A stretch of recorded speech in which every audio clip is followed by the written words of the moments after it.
ومن أحسن قولا ممن دعا إلى الله وعمل صالحا وقال إنني من المسلمين.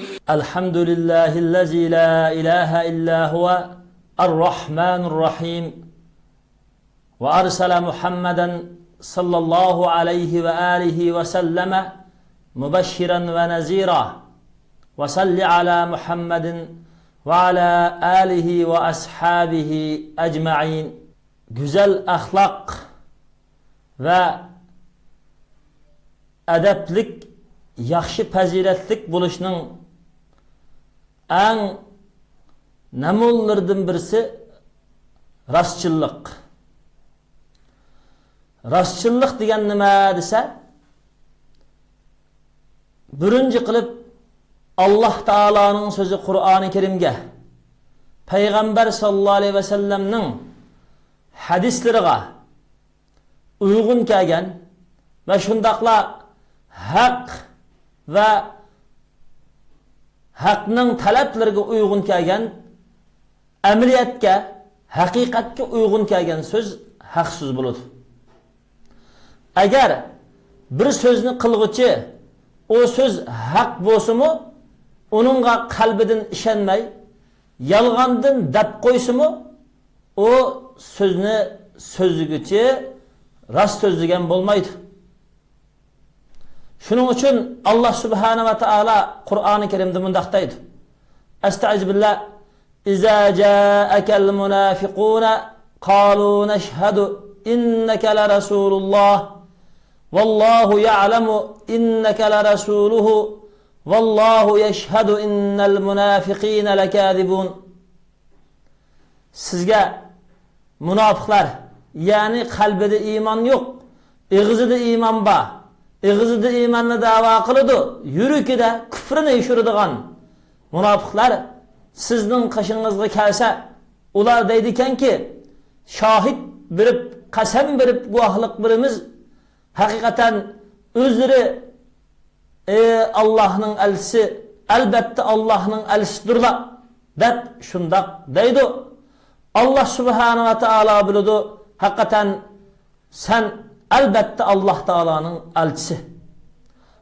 Ve Allah Teala guahlık bildi ki hakikaten bu münafıklar sana biz seni Allah'ın peygamberi dep guahlık birimiz degen muşu gibi de yalgandın dep koygan, kalbinin işenmegen dep mana bu şu münafıklar doğruluk kelgen Münafıkun sürüsünün 1. ayetinde Allah Subhanahu ve Teala mana bu şu vakalıkını ağan. Demek bir adam sözlügen sözü Allah Teala'nın düşürgen Kur'an-ı Kerim'nin hak ve Kur'an-ı Kerim'nin rast programlarına uygun kelse ana aşı rastsız buludu. İkincisi Peygamber sallallahu aleyhi ve sellem'nin körsetmelerine, Peygamber sallallahu aleyhi ve sellem'nin ki vergen haberlerine uygun kelse ana aşı rast buludu. Üçüncüsü hakikatke, emniyetke uygun kelse ana rast buludu. Lakin onun sözlüğünü rast bolsumu, yürükide öz sözlüğünü işengeli unumasa, umu yalgan sözlügen buludu.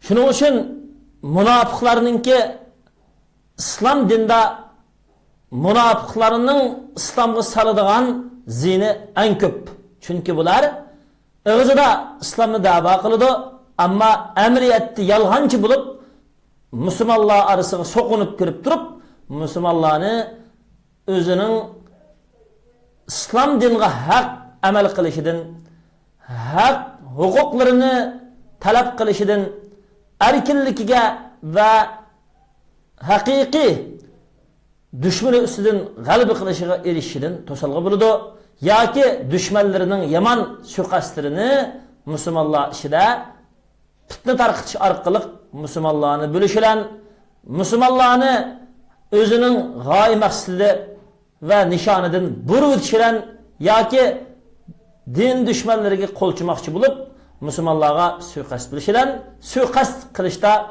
aldıdır ol oynaş bilen mahfi her türlü yamanlıklarının kılganlık tüpayıldan münafıklar İslam dininde en eşeddi dinine düşmanlık kılgıcı Allah'ın alıda en Allah'ınki gazıbı yoluqçı haillardan bulup hesaplanıdı.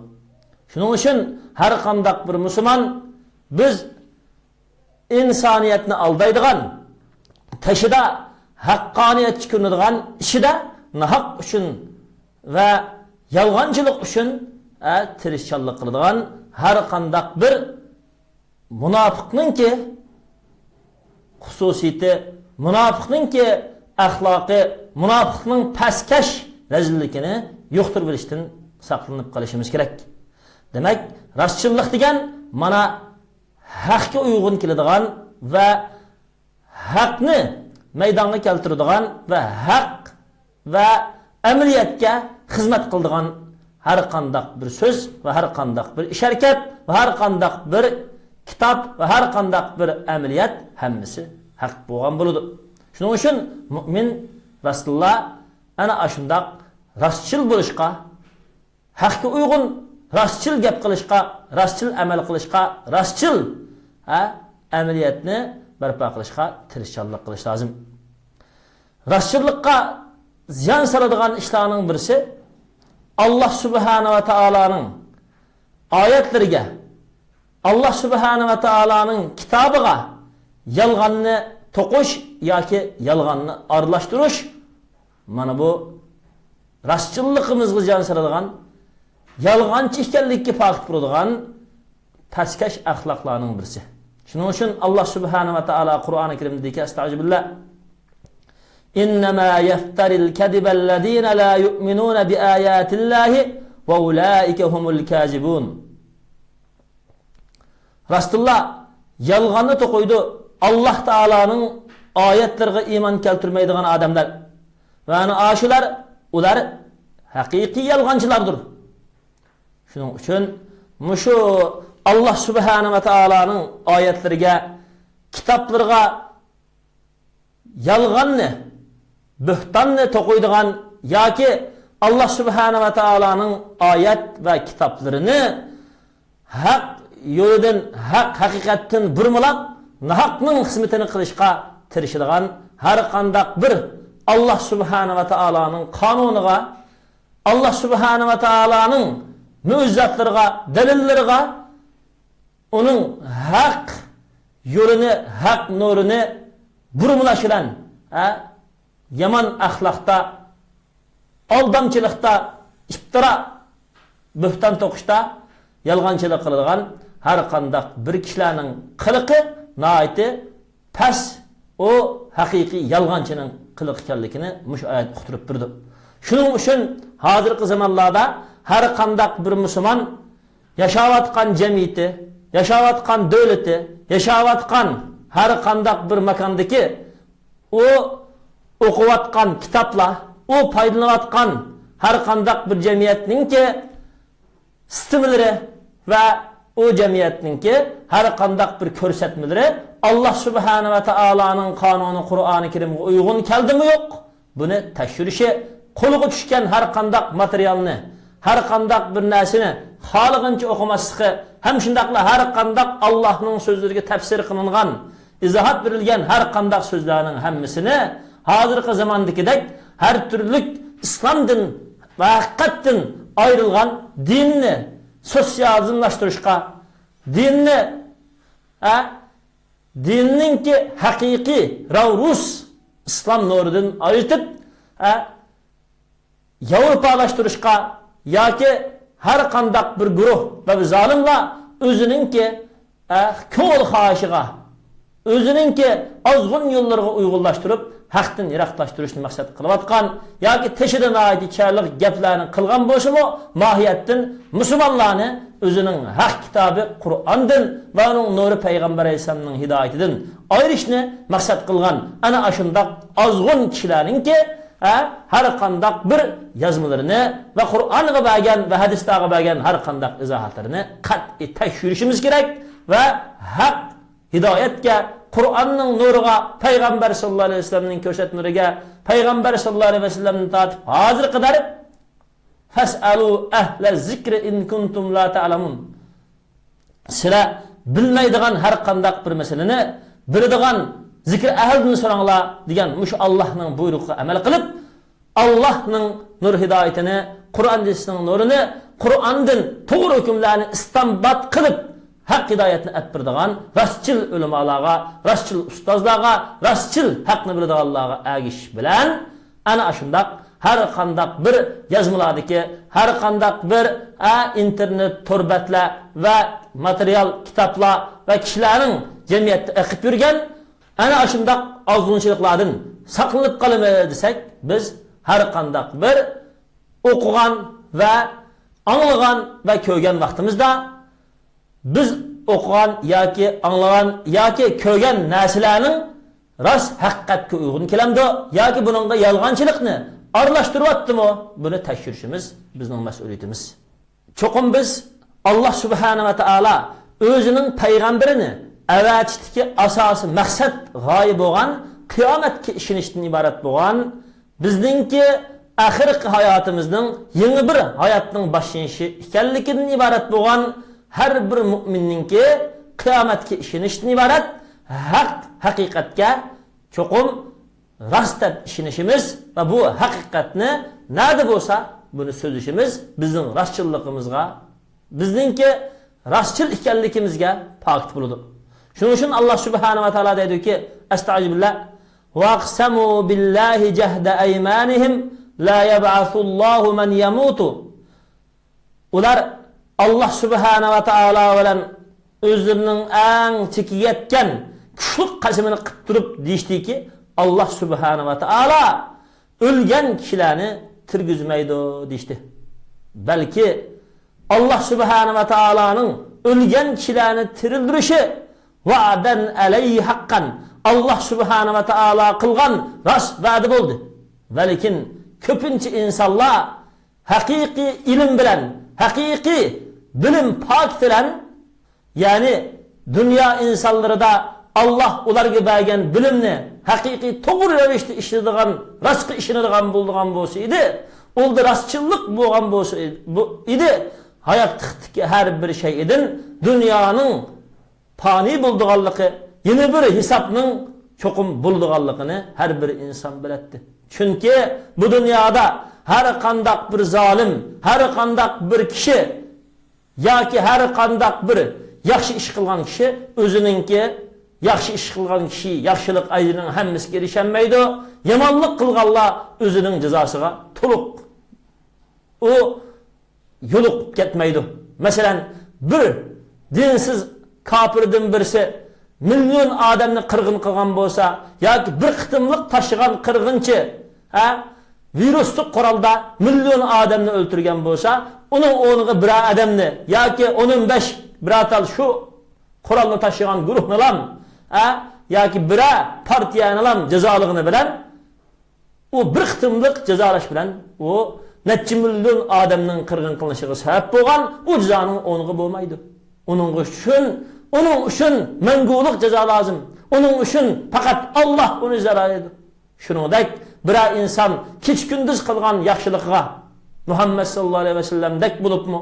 Nurg'un jafo mushaqqatda dunyo insonlarini yaxshilikka erishtirgan insonlar bor. Allohning izni bilan, Allohning rahmati bilan ular dunyoda hech nimachilik yaxshilik ko'rmay, kichkina bir yaxshilikka erisholmay dunyodan ketgan.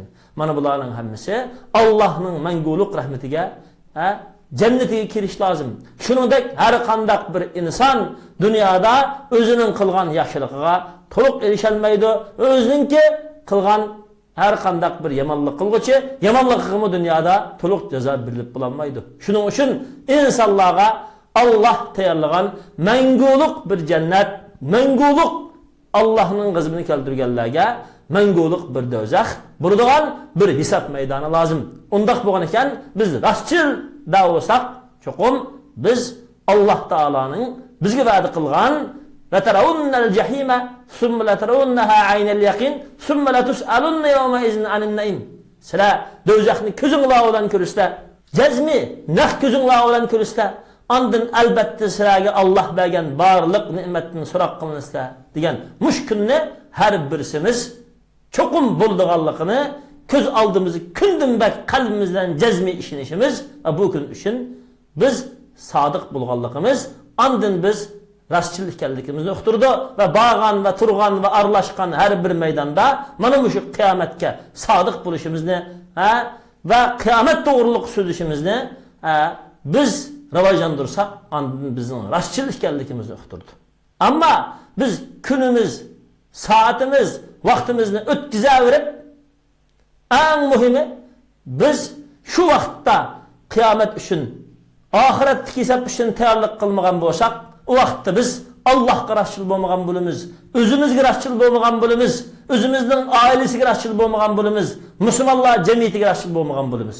Chunki biz e'tiqodimizning asosi bo'lgan, olti iymonning birisi bo'lgan, oxiratga ishonishni iborat bo'lgan mush iymonimizga haqiqiy rastchil, amaliyatchil bo'lmaganlikdan iborat. Bu bizning ojizligimiz, bizningki güzel axloqli bo'lgan rastchil mu'min ekanligimizga daxli va ayb yetkazib qo'ydi. Shunga haqiqiy güzel axloqli mu'min har qanday bir ishni qilgan vaqtida oxiratga rastchil ishongandek va oxiratga rastchil ishongan amaliyat bilan ish qilgan bo'lsa, mana bu haqiqiy rastchil mu'min bo'lgan bo'ladi. Shuning uchun Alloh subhanahu va taolo liyubayyina lahumulladhi yaxtalifuna fihi va liya'lamallazina kafaru annahum kanu kadibin. Alloh subhanahu va taolo qiyomatni qilishdiki, insonlarni qaytirishdi.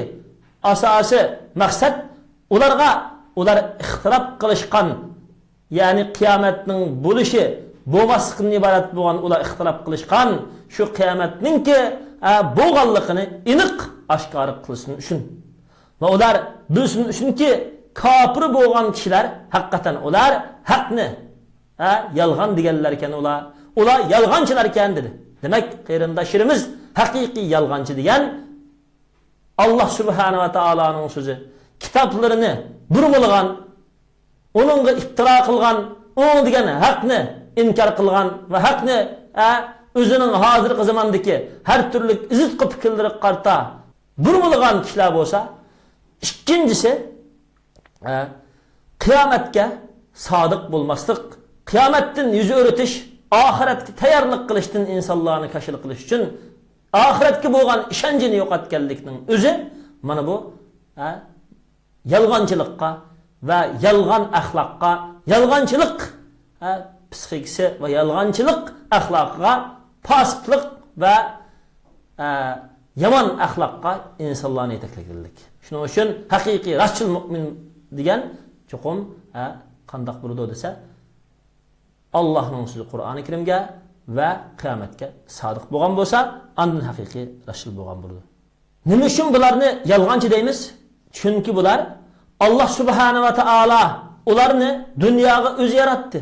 Dunyodami Alloh subhanahu va taolo butkul hayotlikdagi nurg'un insonlar foydalanayotgan yeşil ko'ktatlar, ziroatlar, yemakliklar va hayot dunyoni yoz bo'ladigan, qish bo'ladigan qilib, kecha bo'ladigan, kunduz bo'ladigan qilib va eriydigan va shundaqli qayta to'g'lab, ya'ni yeşillikni purkindigan bo'lib, shundaq yaratdi.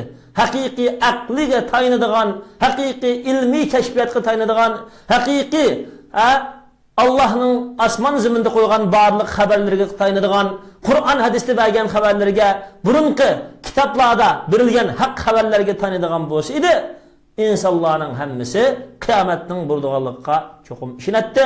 Qiyomatning bo'ladiganligiga ishongan ekan, cho'qim Allohga rastchil bo'lgan bo'ladi. O'ziningki hayotiga o'ziga rastchil bo'lgan bo'ladi.